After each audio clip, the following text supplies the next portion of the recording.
Now on the Health Watch, many children with severe, potentially deadly allergies are not getting the medication they need right away, according to new research.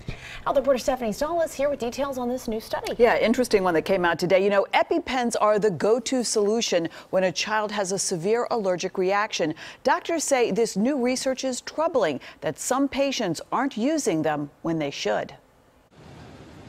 Maya Aloni never leaves her house without her EpiPen. My main allergies are peanuts, nuts, and avocado and cherries.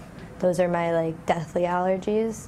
The 18-year-old has had several life-threatening reactions known as anaphylaxis and has had to inject herself. I was 15, so I was really scared.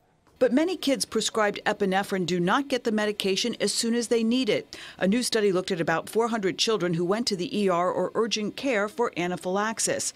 Less than half had been given epinephrine before they arrived, even though they had a history of anaphylaxis. We want to prevent anaphylaxis from escalating, and epinephrine autoinjectors are the drug of choice. Antihistamines can be used.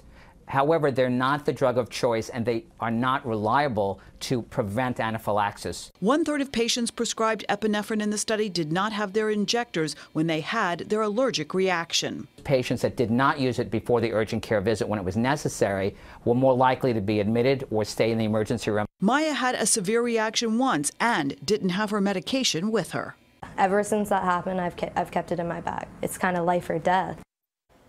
Now, researchers say there could be a number of reasons for the underuse of epinephrine, including delayed recognition of symptoms and people not understanding the importance of treatment. Experts say it's important that families develop an action plan so everyone knows exactly what to do in the event of a severe allergic reaction. Right. Like she just said, the difference between life and death. You don't want to panic in that moment. You want to have a plan. Yeah. Thanks. Thanks.